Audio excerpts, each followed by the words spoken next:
अजीज दोस्तों, अस्सलाम वालेकुम, नमस्ते, सत श्री अकाल, जय जिनेंद्रा, गुड आफ्टरनून। अजीज दोस्तों, सोशल मीडिया के प्लेटफॉर्म्स यूट्यूब वगैरह आपको पता ही है किस तरह ऑपरेट करते हैं और कितनी मुश्किलों से हमें संभल के चीज़ें करनी पड़ती हैं कि हमारा भी चैनल फारिग हो सकता है। आज मुझे ईमेल आई है यूट्यूब से कि आपकी video Israel in difficult phase now हमने डिलीट कर दी है।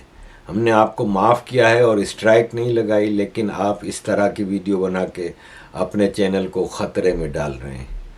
तो अज़ीज़ दोस्तों, इन हालात में हम आपके सामने सच पहुंचाने की कोशिश करते हैं। मैंने अपना व्हाट्सएप चैनल बना लिया है और उसका लिंक मैं इधर आपके सामने शेयर तो कर दूं, लेकिन लिंक का वो इस वीडियो पे तो आएगा नहीं कि आप वो करें, तो मैं नीचे डिस्क्रिप्शन में उसका चैनल का लिंक शेयर करता हूँ ताकि वो वीडियोस और वो मटेरियल जो मैं यूट्यूब पे, ट्विटर पे, फेसबुक पे नहीं लगा सकता, अपने व्हाट्सएप चैनल पे लगाऊंगा ताकि आप तक पहुँचे। इसके अलावा मेरी पर्सनल न्यूज़ होती हैं या मेरी पर्सनल कोई चीज़ें आती हैं, जैसे मैं भारत के ट्रिप पे जा रहा हूँ, क्या है क्या, इस टाइप की चीज़ें भी मैं अपने व्हाट्सएप चैनल पे लगाऊंगा। क्योंकि होता यह है कि अगर मैं अपना कोई ग्रुप बनाता हूं तो उसमें 256 या 500 इस तरह लोग आ सकते हैं, लेकिन व्हाट्सएप चैनल पे ज़्यादा से ज़्यादा लोग आएंगे। इससे ये नहीं है कि मेरा कोई मॉनेटरी फ़ायदा है, पैसा मिलेगा, लेकिन कम से कम ये है कि मैं अपना मैसेज आपको ओपनली उसमें भेज सकता हूँ। और कोई ऐसी बात होगी जो मैं इस तरह सोशल मीडिया के उस पर नहीं कर सकता तो मैं उस चैनल पे लगाऊंगा, और नीचे डिस्क्रिप्शन में मैं उसका लिंक लगा रहा हूँ। और आगे भी किसी को अगर डायरेक्ट लिंक चाहिए तो आप मुझे या तो मेरे व्हाट्सएप पे कांटेक्ट करें या फिर ईमेल पे करें। अजीज़ दोस्तों, ये लड़की है और जर्मन इजरायली है, डबल नेशनलिटी, शानी लुक। क्या ये डिज़र्व करती थी ये जो मौत है? इसका सर मिला है। इसराइल के प्रेसिडेंट इजाक हेर्जोग ने कहा है कि इसका सर मिला है। ये आपको पता है, उस 7 अक्टूबर के कॉन्सर्ट में थी और उसको उठा के ले गए थे, और इसकी वीडियोस भी काफ़ी वो थी कि इसको गाड़ी में ज़बरदस्ती लेके जा रहे हैं और ये वो। अब इसका सर मिला है। आप कहेंगे कि फिर वो इसराइल के बच्चे डिज़र्व करते हैं, तो इसराइल के बच्चे जंग में मर रहे हैं। वो जंग जो हमास ने शुरू की थी, 7 अक्टूबर को जंग नहीं थी, कोई सीज़ फायर चल रहा था। दूसरा ये है कि इसराइल के बच्चे मुजाहिद हैं, वो जिहाद कर रहे हैं। ये लड़की कंसर्ट में थी, ये इसराइल के लिए लड़ नहीं रही थी, कुछ कर नहीं रही थी। इस तरह की हॉरर स्टोरीज़ आपको बेशुमार मिलेंगी। ये देखें कि ये बता रहे हैं कि हमास ने जो ब्रूटलिटी 7 अक्टूबर को की थी उसको वीडियोस कैप्चर की थी, और उन वीडियोस को अपने टेलीग्राम चैनल पे लगातार लगाते रहे हैं वो। अजीज़ दोस्तों, ये इनकी ब्रूटलिटी है कि 7 अक्टूबर को हमास के टेररिस्ट एक घर में जाते हैं, हथियार लोगों के सर पे रखते हैं, बाप को मार देते हैं, एक इनके बच्चा था छोटा, उसको ओवन में डाल देते हैं जिंदा, और माँ और दूसरी एक लड़की को कई बार रेप करते हैं, और कई लोग रेप करते हैं और उसकी फिल्में बनाते हैं, जबकि बच्चा ओवन में जल रहा था। आप कहते हैं इन दरिंदों के साथ सीज़ फायर करें। सीज़ फायर का मतलब है कि आप इनको रीग्रुपिंग का मौका देंगे। आप इनको अभी भी देखें कितने स्ट्रांग हैं। देखें अजीज़ दोस्तों, थोड़ा हमास पे ही बात हो जाए। हमास एक टेररिस्ट ऑर्गेनाइजेशन, इतनी स्ट्रांग ऑर्गेनाइजेशन है कि आप इसका तसव्वुर भी नहीं कर सकते। हमास का एनुअल टर्नओवर $1 बिलियन है। दुनिया की दूसरी रिचेस्ट टेररिस्ट ऑर्गेनाइजेशन है। अब गज़ा के ये हालात क्यों हैं? इसलिए हैं कि हमास लोगों के लिए पानी के कुएं नहीं खोद रही, लेकिन अपने लिए टनल खोद रही है ताकि वहाँ से स्मगलिंग कर सकें और अरबों डॉलर कमाएं। नतीजा ये है कि 12% बच्चे गजा के सिर्फ गंदा पानी पीने की वजह से मर जाते हैं। हमास को इनकी क्या फिक्र नहीं है कि इनके ऊपर पैसा खर्च करें? तो पैसा कहाँ जा रहा है? पैसा जा रहा है, अबू मरजूक की जायदाद है 3 बिलियन, खालिद मशल 4 बिलियन, इस्माइल हानिया 4 मिलियन। और सबसे गंदा पार्ट यह है कि इनमें से एक भी गजा में नहीं रहता, कतर के महलात में रहते हैं और ये गजा की बात करते हैं। ऐसे ही जैसे राना अयूब अमेरिका यूरोप वगैरह में घूमती है, वेस्टर्न लाइफ स्टाइल इंजॉय करती है, मरने के लिए गरीब बच्चों को जिहाद की तरफ भेजती है। अवैसी दूसरे सारे, ये पूरी दुनिया का इस्लामिक लीडर्स का हाल है। अजीज़ दोस्तों,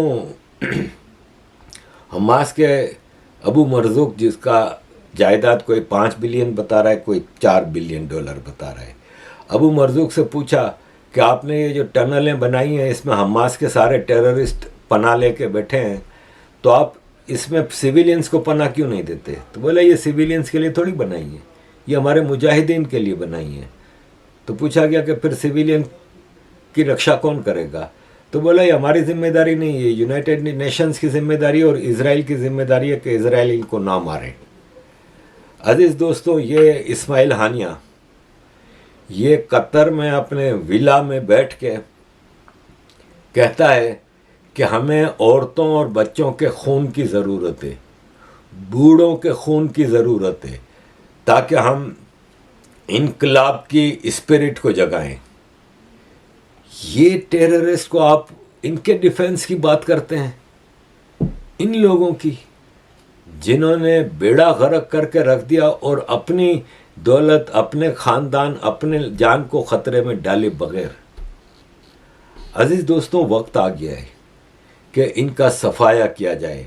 देखें, ये न्यूयॉर्क टाइम्स की रिपोर्ट है कि इजराइल है ना स्पॉन्ज बॉम्ब बना रही है, जिससे क्या होगा कि वो टनल में बॉम्ब मारेंगे ना तो उसमें से स्पॉन्ज निकलेगा और वो जम जाएगा। ये करने की वजह यह है कि हमास ने इन टनल में लाखों गैलन पेट्रोल और फ्यूल रखा हुआ है, लाखों गैलन। उसमें रॉकेट्स हैं, उसमें बम बनाने के सामान हैं, और इन सब चीज़ों के ऊपर वहाँ पे खाने पीने का और पानी और दवाइयाँ बहुत हैं। ये अपने टेररिस्टों के लिए हैं। गजा के सिविलियन जिसकी गम में पूरे दुनिया के मुसलमान मरे जा रहे हैं, वो एक लफ्ज़ हमास के बारे में नहीं बोलते कि तुम क्या कर रहे हो। ये जो अपना खाना पीना दवाइयाँ सब रखी हैं, ख़तरे में डाला हुआ है सिविलियंस को। अजीज़ दोस्तों, ये जैक सुलिवान जैकेटापर ने कहा है कि हमास ने अमेरिकन नेशनल फ़लस्तीनी 600 होस्टेज बना के रखे हैं। एक तो इजराइल से जो 250 लेके गए थे, एक फ़लस्तीनी जो अमेरिकन नेशनल है, कई फ़लस्तीनी हैं जो अमेरिकन नेशनल हैं। मैं जब नेशनल बैंक ऑफ शारजा में काम करता था तो मेरे साथ मेरे डिपार्टमेंट में ट्रेनिंग सेंटर में 2 लड़कियां काम करती थीं, बयान और मनाल। मनाल और बयान दोनों कज़न थीं, दोनों के पास अमेरिकन नेशनलिटी थी, दोनों फ़लस्तीनी थी। तो कई ऐसे फ़लस्तीनी हैं जो अमेरिकन नेशनल हैं, कुछ पैदा हुए हैं वहाँ पे, कुछ माइग्रेट करके नेशनलिटी लिए, फिर वो आते जाते रहते हैं। वो गज़ा में ऐसे 600 अमेरिकन फ़लस्तीनियों को हमास ने होस्टेज बनाया हुआ है। और फिर इन फ़लस्तीनियों के लिए, इन हमास के टेररिस्टों के लिए आप सीज़ फायर की बात करते हैं। हिलरी क्लिंटन ने साफ अल्फाज में कहा कि seize fire is not the option. जो बाइडन ने साफ कह दिया कि सीज़ फायर तो बिल्कुल नहीं। और इजराइल के प्राइम मिनिस्टर नेतन्याहू ने कहा कि सीज़ फायर का तो सवाल ही नहीं पैदा होता। सीज़ फायर का मतलब है कि इजराइल सरेंडर करे हमास के टेररिस्टों के आगे, उनको मौका दे कि वो वापस रीग्रुप करके हम पे वापस हमला करें। नेतन्याहू ने कहा कि क्या पर्ल हार्बर पे जब सेकेंड वर्ल्ड वॉर में जापान ने हमला किया था तो क्या अमेरिका सीज फायर करता? अमेरिका ने एटम बम मारे थे जापान पे। 9/11 के बाद क्या अमेरिका सीज फायर कर रहा था? अमेरिका ने पूरी दुनिया में हंगामा मचा दिया, पूरी दुनिया के लोगों को, लाखों को मार दिया। तो हमसे आप किस हिसाब में कहते हैं कि आप इतने खतरनाक हमले के बाद, और अब तक हमले जारी हैं। इसराइल के डिफेंस मिनिस्टर ने साफ अल्फाज में हमास को कहा है कि आपके पास सिर्फ दो ऑप्शन है, अनकंडीशनल सरेंडर करो या मर जाओ। और या तो आप सरेंडर करते हो अनकंडीशनल, तो हम जंग रोक देंगे, आप सबको गिरफ्तार कर लेंगे। लेकिन अगर सरेंडर नहीं करते हो तो जब तक आप में से एक भी जिंदा है हम रोकेंगे नहीं किसी चीज़ को। अजीज दोस्तों, हूती मिसाइल यमन से लॉन्च हो रहे हैं लगातार, और कहाँ है यमन? सऊदी अरब के नीचे, और पूरा रीजन क्रॉस करके इजराइल पे आ रहे हैं। ये ईरानी मिसाइल हैं और ये लगातार हमला कर रहे हैं। ईरान को कहीं ना कहीं लाइन क्रॉस कर चुका है और कहीं ना कहीं इस जंग में ईरान को आना होगा। हिजबुल्लाह ने लेबनान से पेनिट्रेट किया इजराइल के आयरन डोम को, और कई रेसिडेंशियल बिल्डिंगों में रॉकेट मारे हैं। अजीज दोस्तों, जंग बढ़ रही है और जंग अब यूरोप अमेरिका तक भी आ गई है। मैंने कल की वीडियो में आपको बताया था कि किस तरह ये यहाँ पे कर रहे हैं। देखें, यहाँ पे हालात हद से ज़्यादा ख़राब हैं। मतलब मैं बताऊं आपको कि मैं पिछला 10 दिन हुआ घर से नहीं निकला। क्या करें, रिस्क में निकलें। बाहर निकलोगे, शक्ल हमारी वीडियो पे आती है, पहचानते हैं लोग। धमकियां आ रही हैं, जैसे आपको एक और वीडियो है उसमें मैंने पूरी डिटेल बताई है। धमकियां अब आ रही हैं रोज़। खतरा बहुत बढ़ गया है। यहाँ का एक स्टेशन है लिवरपूल स्ट्रीट स्टेशन, लंदन का मेट्रो का ट्यूब का, वो उसमें चलने की जगह नहीं थी। वैसे भी आम दिनों में भी उसमें बहुत ही ज़्यादा रश होता है। ये लोग बैठ गए थे, पूरे स्टेशन में कहीं भी जगह नहीं बची थी, सब पे बैठ गए थे। पुलिस तमाशा देख रही थी। यहाँ के अब एक्सट्रीम राइट और राइट विंगर्स अब शिकायत कर रहे हैं कि पुलिस तमाशे क्यों देखती है।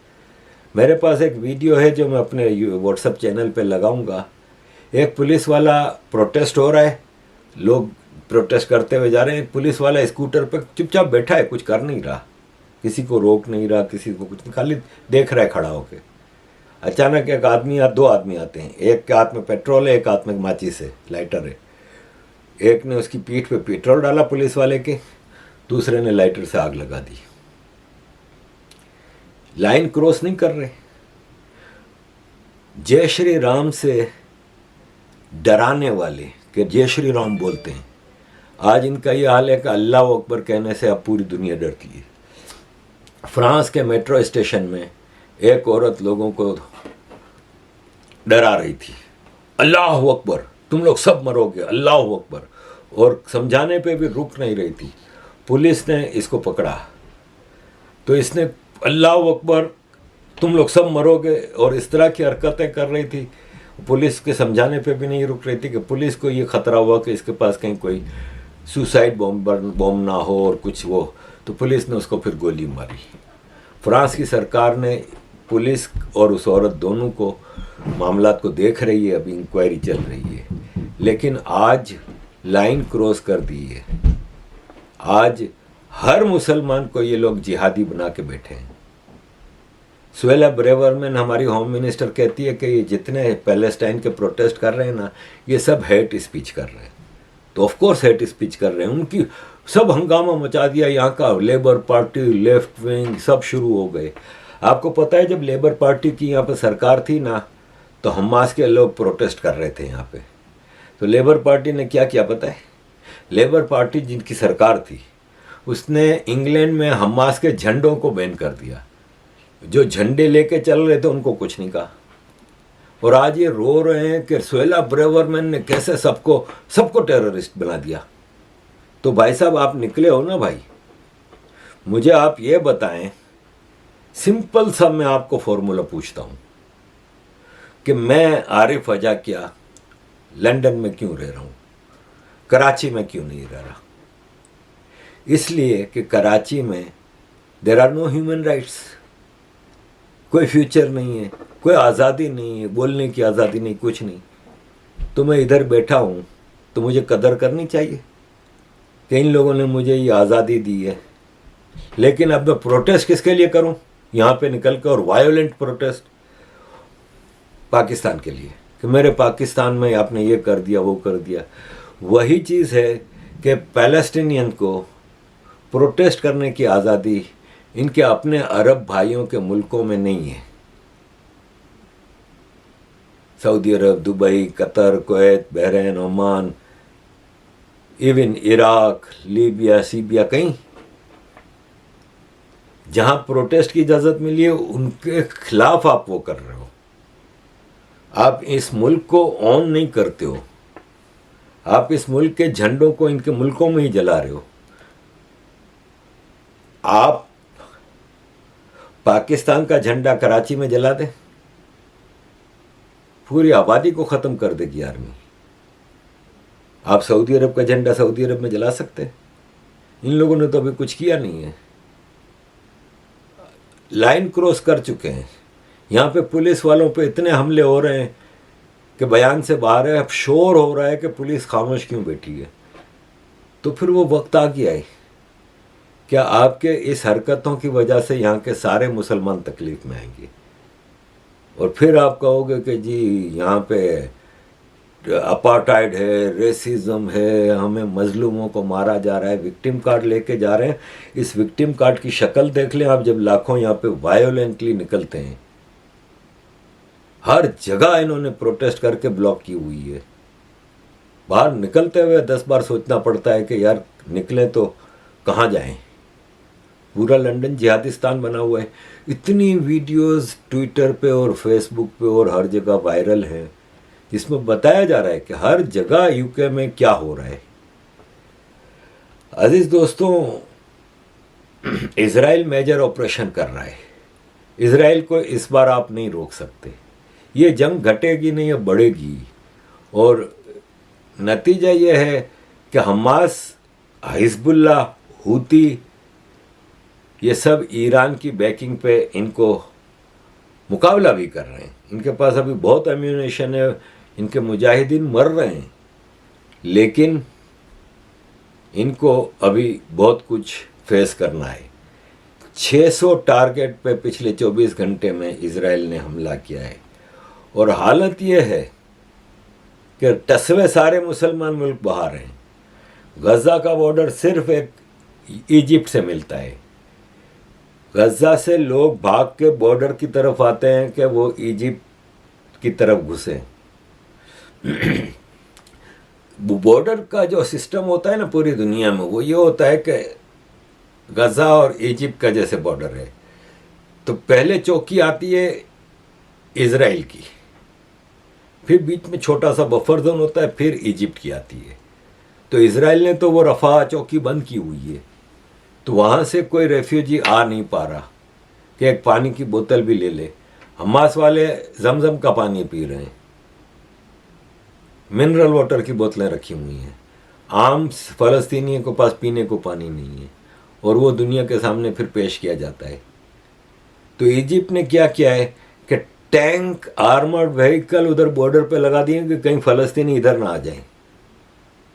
फ़लस्तीनियों के लिए पूरी दुनिया का मुसलमान टसवे बाहर आए, कोई लेने को तैयार नहीं। पाकिस्तान अगर इतना हमदर्द है तो पाकिस्तान ऐलान करे ना कि भाई हम ठीक है 25,000 फ़लस्तीनी ले रहे हैं, हमें हवाई जहाज में भर के भेज दें।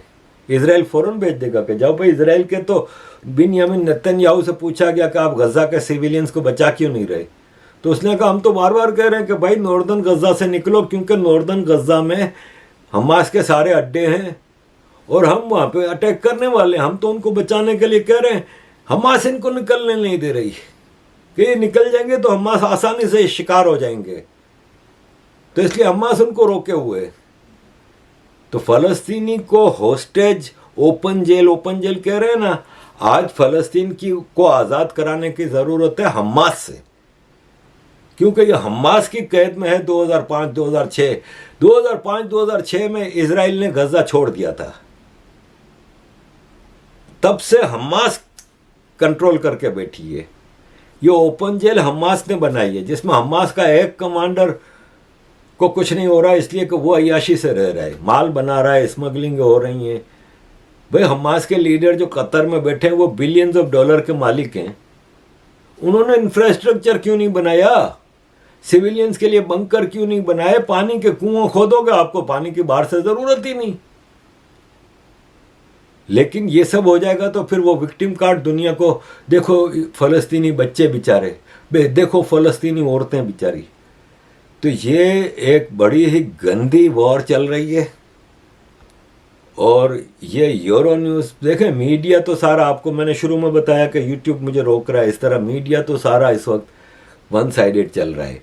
ये यूरो न्यूज़ ने लगाया है कि ऐसा लग रहा है कि खुदा है ना वो गायब हो गया है इन जगहों से, और आसमान फट गया है और ज़मीन को आसमान ने खा लिया है। डायलॉग बाजी देखो। ओ भाई, खुदा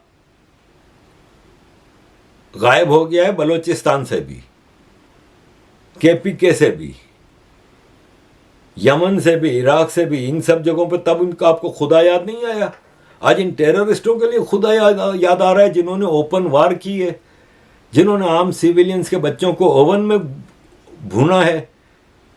आप इनके ह्यूमन राइट्स की बात करते हैं, आप इनके लिए सिविल वार, सीज फायर्स की बात करते हैं।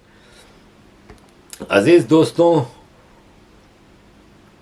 टनलों में घुस गई है इजराइल की फौज, पिच बैटल्स हो रही हैं। अजीज दोस्तों, ये एक साहब हैं, 1.5 मिनट की वीडियो आपके सामने रखता हूँ। We need to admit that the West and Israel are not our oppressors. We Arabs are our worst enemies and biggest oppressors. We Arabs have killed and oppressed 1,000,000 times more of our own kind than the West and Israel. It was not the West or Israel that married off my mother when she was a child. It was my own people. It is not the West or Israel that has been bombing Yemen and killed over 400,000 Yemenis. It is our own people. It is not Israel or the West that has implanted Islamic extremism in the East and in the West. It is our books, it is our mosques, it is our imams, it is what we read and what we preach. It is not the West or Israel that force us to treat our women like commodities. And most of all, it is not the West or Israel that do not value Arab lives. It is we Arabs who do not value human lives. If we do not admit to ourselves that we are the problem, that we need to progress, that we need to change, then change will never happen and blood will keep on flowing and no one will respect us. How do we expect the international community to respect us when we do not respect them?